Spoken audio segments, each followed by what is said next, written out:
பிரியமானவர்களே, ஆண்டவராக இயேசு கிறிஸ்துவின் நாமத்தினால உங்கள் அனைவருக்கும் என் அன்பின் வாழ்த்துக்களை நான் தெரிவித்துக் கொள்கிறேன். இந்த நாளில் கூட ஒரு அருமையான வார்த்தையை கர்த்தர் நமக்கு கொடுக்க போகிறார். அது என்ன அந்த வார்த்தை என்று சொன்னால், பரிசுத்த வேதாகமத்தில் ஏசாயா எழுதின தீர்க்க தரிசன புஸ்தகம் 54ஆம் அதிகாரம் 7ஆம் வசனம் நான் வாசிக்கிறேன். இமைப்பொழுது உன்னை கைவிட்டேன், ஆனாலும் உருக்கமான இரக்கங்களால் உன்னை சேர்த்துக் கொள்வேன். மீண்டும் வாசிக்கிறேன். இமைப்பொழுது உன்னை கைவிட்டேன், ஆனாலும் உருக்கமான இரக்கங்களால் உன்னை சேர்த்துக் கொள்வேன்.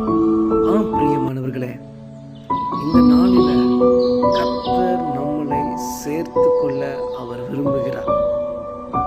நம்முடைய சூழ்நிலைகள், நம்மளுடைய நிலைமைகள், நம்மளுடைய வாழ்க்கையில் இருக்கிற கஷ்டங்கள் எல்லாவற்றையும் பார்க்கும் பொழுது ஆண்டவர் நம்ம கூட இல்லையே, ஆண்டவர் நம்ம கூட இல்லை போல, அதனாலதான் எனக்கு இப்படி நடக்குது, அதனாலதான் என் வாழ்க்கை இப்படி சீரழிந்து போய் கிடக்கிறது, என்னுடைய வாழ்க்கையில இவ்வளவு கஷ்டங்கள் இருக்கிறது, இவ்வளவு போராட்டங்கள் இருக்கிறது, நான் எது நினைத்தாலும் அது நடக்க மாட்டேங்குது என்று சொல்லி ஒரு வேளை நீங்க நினைத்து கொண்டிருக்கலாம்.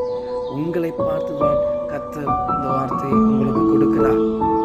உங்களை ஆண்டவர் இந்த நாளில அவர் சேர்த்து கொள்ள போகிறார், அவர் அணைத்து கொள்ள போகிறார். உருக்கமான இரக்கங்களால் உங்களை ஆண்டவர் சேர்த்து கொள்ள போகிறார். கர்த்தர் தாமே உங்களை இப்படியாக ஆசீர்வதிப்பாராக. ஆமென்.